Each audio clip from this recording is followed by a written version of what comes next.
আরেকটা করণীয় হলো সদকায়ে ফিতির দেওয়া। প্রত্যেক রোজাদার ব্যক্তি তার পরিবারের ফিতরা সম্পর্কে আমরা অনেকে পরিপূর্ণ পরিষ্কার না, অনেকে ধোঁয়াশার মধ্যে থাকি। সদকায়ে ফিতির এটা একটা পরিবারের কর্তা যিনি, তিনি তার পরিবারের সকল সদস্য যারা তার একান্নভুক্ত, যাদের ভরণ পোষণ তিনি দিচ্ছেন, এটা তার অধীনে, তারা সবার তরফ থেকে, তাদের সবার তরফ থেকে পরিবারের কর্তা যিনি উনি দিবেন।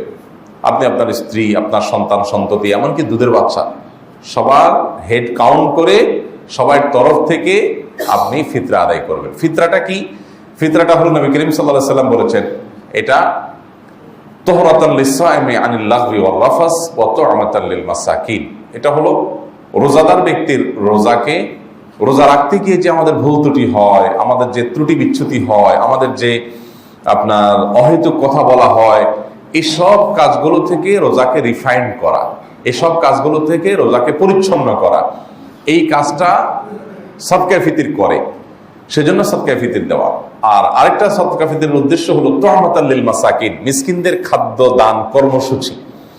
পৃথিবীতে আমরা আজ খাদ্য দানের নানান কর্মসূচির কথা জানি, শুনি, বিভিন্ন সংস্থা, বিভিন্ন প্রতিষ্ঠান দেশীয় আন্তর্জাতিকভাবে করে।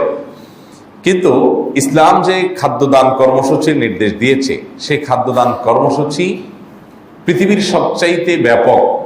এরকম ব্যাপক খাদ্যদান কর্মসূচি অন্য কোনো প্রতিষ্ঠান কখনো দেওয়ার কথা কল্পনাও করতে পারে না।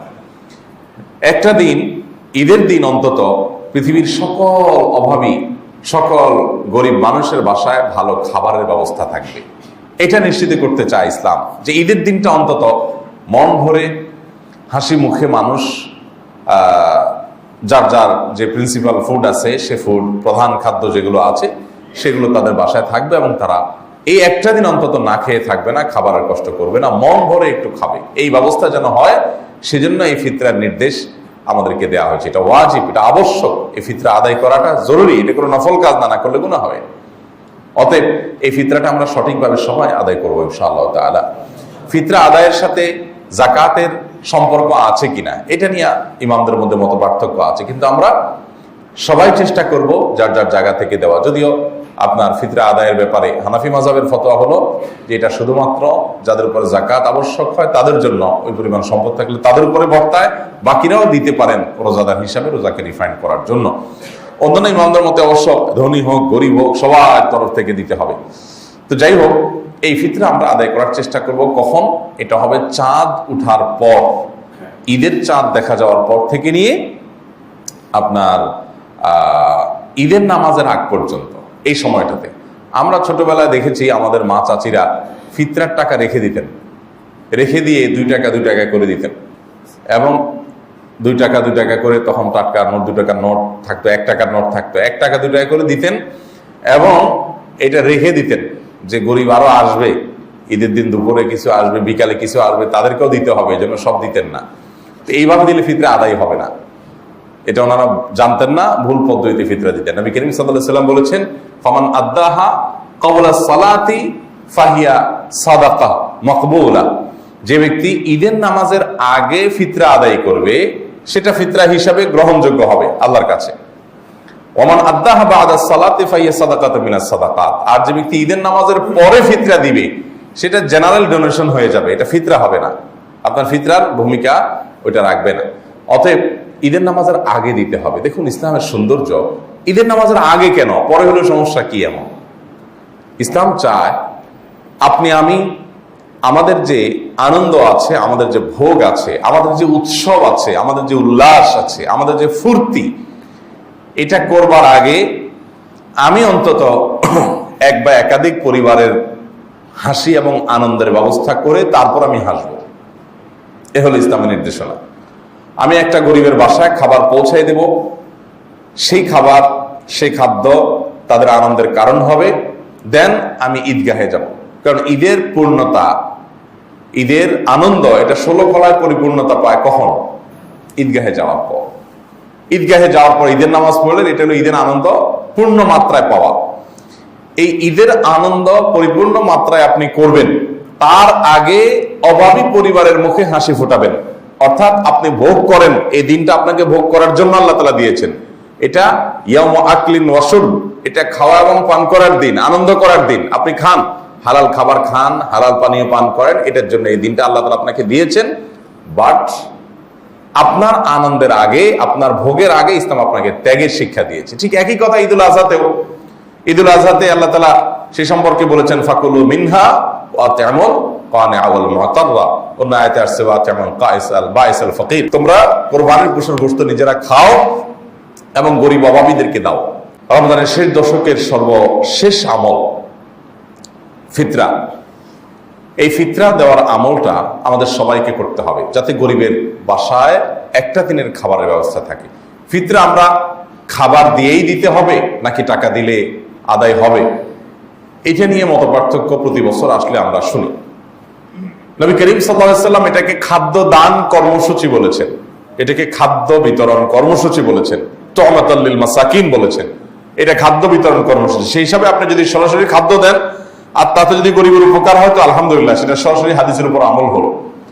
তবে খাদ্য না দিয়ে আপনি যদি খাদ্য কেনার টাকা দিয়ে দেন, যেহেতু খাদ্যের মধ্যে বিভিন্ন আইটেম আছে, বিভিন্ন নিড আছে, সে তার প্রয়োজনীয় জিনিসটা কিনে নিতে পারবে। আপনি হয়তো চাল দিবেন, চাল হয়তো তার বাসায় আছে, তার দরকার একটা মুরগি। আপনি হয়তো তাকে চাল দিবেন, তার বাসায় হয়তো চাল আছে, তার দরকার হলো অন্য কোনো কিছু, তেল।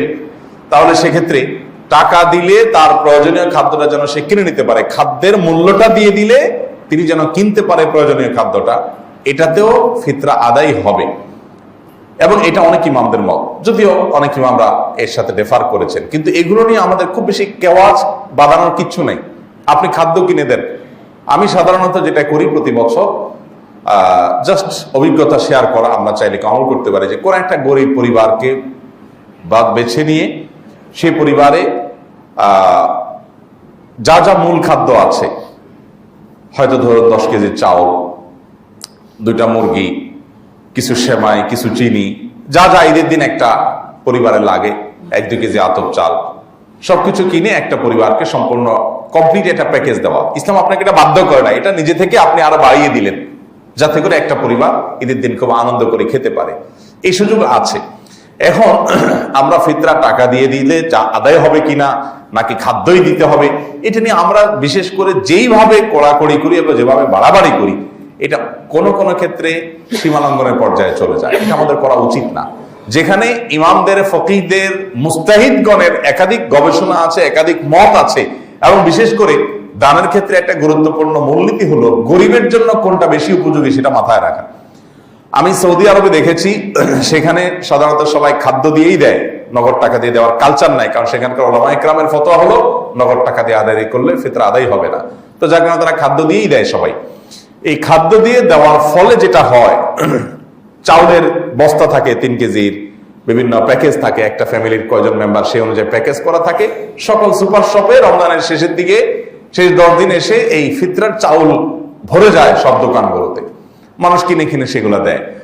তো সেখানে এমনি গরিবের সংখ্যা কম, আবার দেখা যায় সবাই মিলে এক আইটেম দেয় চাল। তো এরকম অনেক গরিব আছে যে পিক আপ নিয়ে এসে মসজিদের সামনে বসে, পিক আপ নিয়ে এসে মসজিদের সামনে বসে, পিক আপের ডালা খুলে দেয়, দিয়া মহিলা বসে গেছে, সবাই ওই দোকান থেকে চাল কিনে কিনে তার পিক আপে ফেলতেছে।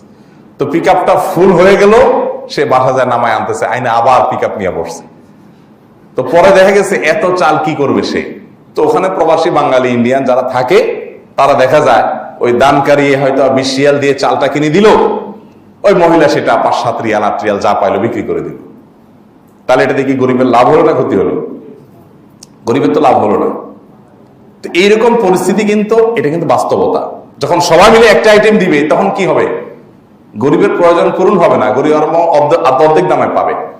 তো সেই বাস্তবতা মাথায় রেখে যদি মূল্য দিয়ে, টাকা দিয়ে ফিতরা আদায় করা হয়, অনেক ইমামদের মতে আদায় হবে। ইমাম আবু হানিফা রাহমাতুল্লাহ সহ আরো অনেক ইমামদের মতে আদায় হবে।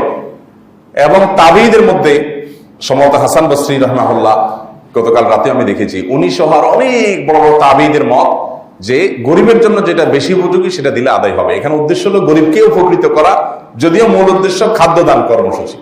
কিন্তু যদি আপনি সরাসরি খাদ্য দিতে পারেন, তার কি নিড আছে সেটা জেনে আপনি খাদ্যটা দিতে পারলেন, তো সেটা হলো সোনার উপর সোহাগা, সবচেয়ে বেটার, যেটা আমি নিজে করার চেষ্টা করি আলহামদুলিল্লাহ। যে খাবারটাই দেই, কিন্তু তার নিড কি আছে সেটা যাতে পরিপূর্ণভাবে ফিল আপ হয় সেভাবে দেওয়ার চেষ্টা করি। তো যাই হোক, আমরা আমাদের আশেপাশে গরিব দুঃখীদের প্রতি লক্ষ্য রাখবো।